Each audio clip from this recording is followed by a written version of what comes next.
হেৰা বন্ধু সাজু হ'বলৈ কিমান সময় লাগিব? কেতিয়াৰ পৰা মোক ৰৈ থাকিবলৈ বাধ্য কৰাইছা? অনল শইকীয়া। আনকি মোৰ ক্লায়েণ্টসকলেও মোক কেতিয়াও ইমান অপেক্ষা কৰিবলৈ নিদিয়ে। মোক ৰৈ থাকিবলৈ দিয়া কাৰো সাহস নাই। সোনকালে সাজু হওক। অ' ভগৱান, এতিয়া এয়াই সেই অনলৰ বাবে দৈনন্দিন কাম হৈ পৰিছে। যিয়ে কাৰোৰ বাবে অপেক্ষা নকৰে, তেওঁৰ প্ৰেমে তেওঁক প্ৰতিদিনে অপেক্ষা কৰিবলৈ বাধ্য কৰায়। ন্যায় নহয় নেকি? ক'লা কোট পেণ্ট, চিকচিকীয়া জোতা পিন্ধি বাৰে বাৰে হাতৰ ঘড়ীটোলৈ চাই অনলে ইফালে সিফালে খোজ কাঢ়ি থাকোঁতেই চিঞৰি চিঞৰি বাৰে বাৰে চিৰিৰ ফালে চাই আছিল। আপুনি প্ৰতিদিনে এনেকৈ চিঞৰিলে কি হ'ব অনল? যদি সাজু হ'বলৈ সময় লাগে তেন্তে যিয়েই নহওক সময় লাগিবই। ডাইনিং টেবুলৰ ওচৰত থিয় হৈ মণিয়ে ক'লে, মণি হওক। তাৰ বাবে সি ৰৈ যায়, নহ'লে তাৰ মাজত বিৰতি ক'ত? চাওকচোন কেনেকৈ সি ইফালে সিফালে দৌৰিছে। যেতিয়া সি জানে যে তাই ভালদৰে প্ৰস্তুতি চলাইহে আহিব। ডাইনিং টেবুলত বহি বাতৰি কাকত পঢ়ি থকা অনিলে অনলৰ ফালে চাই ক'লে, হয় হয়, তোমালোক দুয়ো মোক কেৱল কোৱা, তাক একো নক'বা। অনলে দুয়োকে ক'লে। এই কথা শুনি অনি আৰু মণিয়ে ইজনে সিজনক হাঁহি হাঁহি চাবলৈ আৰম্ভ কৰে। হেৰা আহক, তাই নাহে, তোমাৰ ব্ৰেকফাষ্ট খাওক। মণিয়ে ক'লে। কিন্তু অনল নাই মা। এই কথা কৈ ইফালে সিফালে খোজ কাঢ়ি যায় আৰু তাৰ পিছত মাত যিয়ে খৰধৰ কৰক। আহক, আইনাখনৰ সন্মুখত থিয় হৈ গোলাপী ৰঙৰ শাৰী পিন্ধি কান্ধত শাৰী আগটো থৈ সাগৰিকাই কয়, এই অনলটো মোক সাজু হ'বলৈও নিদিয়ে। ৫ বা ১০ মিনিটো ঘণ্টা সময় লাগে। এতিয়া পেণ্ট আৰু চাৰ্ট পিন্ধি গুচি যোৱাৰ দৰে নহয়। চুলিখিনি ফণিয়াবলৈ ৫ মিনিট সময় লাগে। আৰু যিহেতু আপুনি শাৰী পিন্ধিছে গতিকে সময় লাগিবই, নহয়নে? মই চুট পিন্ধিব পাৰিলোহেঁতেন, কিন্তু আপুনি মোক আজি শাৰী পিন্ধিবলৈ কোৱা নাছিল। এতিয়া ৰ'বা, সাগৰিকাই সময় ল'ব। সাগৰিকাই খৰধৰকৈ চুলিখিনি বান্ধিলে। ডিঙিত সাধাৰণতে নেকলেছ এডাল পিন্ধিলে, কপালত সৰু ফুট এটা ল'লে, হাঁহি হাঁহি আইনাখনত নিজকে চাই। অনলে বিচৰা ধৰণে সাজু হৈ আছে। এতিয়া দৌৰা নহ'লে খং উঠিব। এই কথা কৈ সাগৰিকাই খৰধৰকৈ পাছটো তুলি ল'লে। অহ, ফোনটো ক'ত? এই কথা কৈ সাগৰিকাই বিচনাখনত ইফালে সিফালে আঁঠুৱা দলিয়াবলৈ ধৰিলে। তাতেই আছে বুলি কৈ বিচনাৰ সিটো পাৰে দৌৰি গৈ সাগৰিকাই টেবুলৰ পৰা ফোনটো তুলি লৈ খৰধৰকৈ কোঠাটোৰ পৰা ওলাই আহিল। দুয়োখন হাত কঁকালত লৈ চিৰিৰ ফালে চাই, অই ইমান সময় কোনে লয়? সাগৰিকাৰ চিৰিৰ ওপৰত থিয় হৈ তাই গোলাপী শাৰীৰ আগটো ধৰি অলপ হাঁহি হাঁহি বৃত্তাকাৰেৰে ঘূৰি ঘূৰি মোৰ কেনেকুৱা লাগিছে? অনল হাঁহি হাঁহি সদায়ৰ দৰে বৰ ধুনীয়া। মোৰ মৰম, আহা মোক সাৱটি ধৰিব পাপাৰ ৰাজকুমাৰী। অনিতাৰ এই কথা কোৱাত অনি বাহু মেলি মাটিত বহি পৰে। কি দেউতা, মই ভাবিলো যে তোমাৰ খং নিশ্চয় সমাপ্ত। আকাশ পালেহি। যিদৰে চিঞৰি আছিলা, কিন্তু মোৰ সন্মুখলৈ অহাৰ লগে লগে চাওক, ইমান মিঠা। দাদাই এই কথা কৈ ৭ বছৰীয়া অনিতা দৌৰি আহি অনিক সাৱটি ধৰে। অনিতাই তাইক সাৱটি ধৰি ক'লে, ভাল পাওঁ, আৰু তাইক কপালত চুমা খায়। দেউতাই কেতিয়াবা তোমাৰ ওপৰত খং থাকিব পাৰেনে? মণি আৰু অনল একেলগে ঠিক দাদু দাদী বুলি কৈ অনিতাই অনলৰ গালত নিজৰ সৰু সৰু হাত দুখন থৈ ক'লে, মই দেউতাক চিনি পাওঁ। তোমাকো ভাল পাওঁ দেউতা। সাগৰিকাই নিজৰ কোঠাটোত শুই আছে। যেতিয়া এলাৰ্ম বাজি উঠিল, এলাৰ্ম বাজিলেই সাগৰিকাই খৰধৰকৈ নিজৰ ওপৰৰ পৰা কুইলটো আঁতৰাই দিলে। বিচনাত বহি সাগৰিকাই চকু দুটা চালে। তেতিয়া নহয়, ৮ বাজিছে। কিন্তু ৭ৰ বাবে সময় ঠিক কৰি থৈছিলো।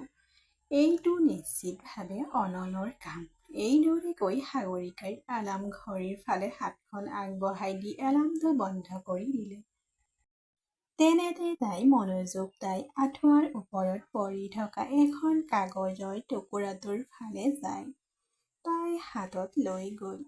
মুখত সিঁচৰিত হৈ থকা চুলিখিনি পিছলৈ ঠেলি তাইৰ চকু দুটা চাই নোটটো পঢ়িবলৈ ধৰিলে। শুভ ৰাতিপুৱা মোৰ জীৱন, তুমি সাৰ পাইছা নহয়? আহকচোন সোনকালে সাজু হওঁ, আমাৰ দেৰি হৈছে। আজি ইমান গুৰুত্বপূৰ্ণ দিন নহয় জানানে? আৰু হয়, আজি এই শাৰী পিন্ধক আৰু ভালদৰে সাজু হওক। বাইদেউ, মোৰ প্ৰেমৰ লগত কাৰো কোনো প্ৰতিযোগিতা নাই। চুট, শাৰী, যিকোনো ড্ৰেছ পিন্ধক, তোমাক অসাধাৰণ যেন লাগে।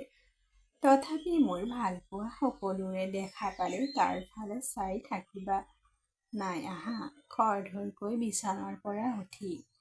আৰু বহুত বহুত শুভ ৰাতিপুৱা। আৰু তোমাক ভাল পাওঁ। তোমাৰ অনলেহেও তোমাক ভাল পায়। তাই চিঠিত চুমা খাই হাঁহি হাঁহি ক'লে। আচৰিত, প্ৰথমে এই নিজেই আলাৰ্ম সময় বৃদ্ধি কৰে আৰু তাৰ পিছত সোনকালে আহা সাগৰিকা উঠি নহ'লে অনিলে চিঞৰ বাখৰ কৰি ঘৰত হুলস্থুলৰ সৃষ্টি কৰিব। নমস্কাৰ, হয় আহিছোঁ। সভাৰ বাবে সাজু হ'ব। ক'লা কোট পেণ্ট পিন্ধি নিজৰ কোঠাৰ বাহিৰত থিয় হৈ অনিতাই ফোনত কথা পাতি থাকোঁতেই নিজৰ মেনেজাৰক ক'লে, মহোদয়, সময়মতে কাম আগবঢ়াব নহয়নে? মেনেজাৰে সন্মুখৰ পৰা ক'লে, চিৰিৰ ফালে আহি মুখ বন্ধ কৰাৰ সময়মতে আহিবলৈ কোৱা প্ৰয়োজন নাই বুজিছা।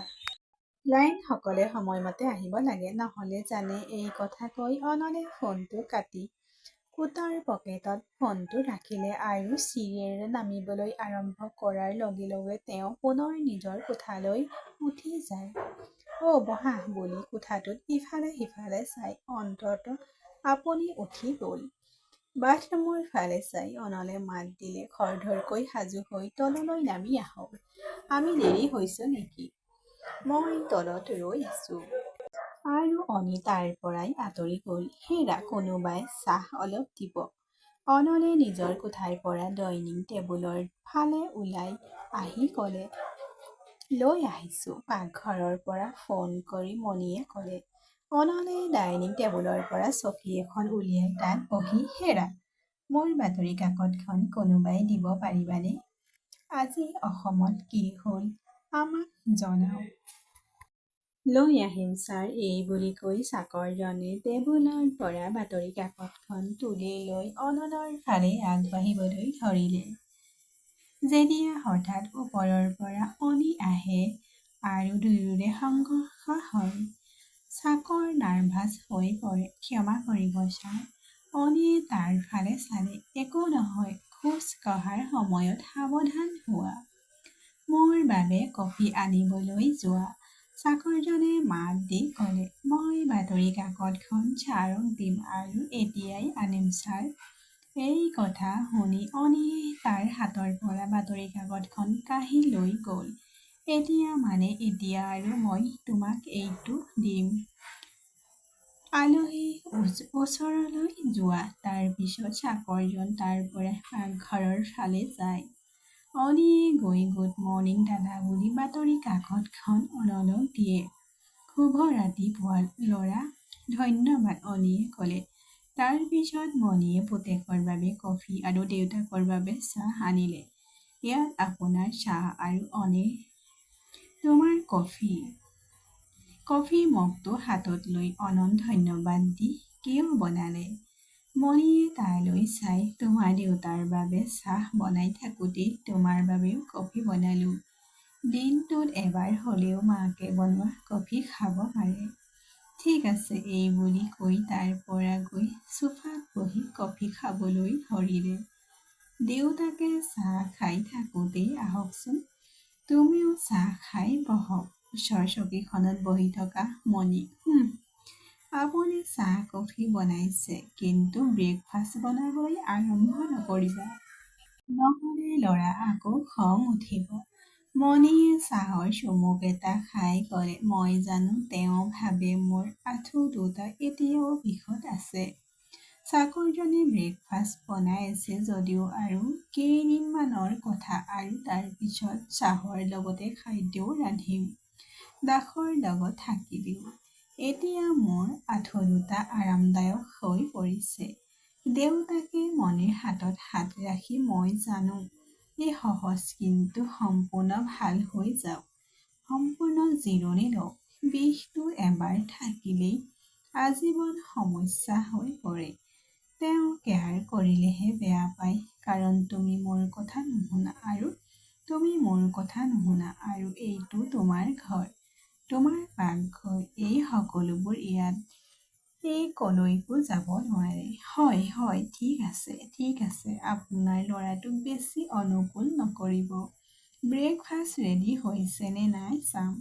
মই মাত্ৰ চেক কৰি আছো, খাদ্য ৰান্ধিবলৈ যোৱা নাই। এই বুলি কৈ মণিয়ে উঠি পাকঘৰৰ ফালে যায়। এই কথা কৈ তেওঁ বাতৰি কাকতৰ পৃষ্ঠা উলটি পঢ়িবলৈ আৰম্ভ কৰে। সেই সময়ত আলহী আহে। আগৰৱালা কেৱল তোমাৰ ল'ৰা নহয়, তোমাৰ প্ৰেমিকো, নহয়নে? চোফাত বহি থকা ৰিতুৱে আৰু নীলাই মাত দি ক'লে। ঠিকেই, ভাল ছাৰ, হওক। এই প্ৰেমিকাজনী মাত্ৰ যেতিয়ালৈকে তুমি তোমাৰ প্ৰেমিকাক বিচাৰি পোৱা সময়লৈকে, তেতিয়া মোক কেনেকৈ মনত ৰখা হ'ব? সাগৰিকাই ক'লে। হয়, মোৰ প্ৰেমিকা। নতুন গাৰ্লফ্ৰেণ্ড অহালৈকে আপুনি ঠিকেই কৈছে। সেই তাই হাতত চুমা খাই ক'লে, মই তোমাক ভাল পাওঁ। এই কথা শুনি ৰিতু আৰু নীলা দুয়ো হাঁহিবলৈ ধৰিলে। তাৰ পাছত সিহঁতৰ দুয়ো কাণত ধৰি ক'লে, উঠা, এইটো কি ডাঙৰ ডাঙৰ কথা মনলৈ আহিবলৈ আৰম্ভ কৰিছ?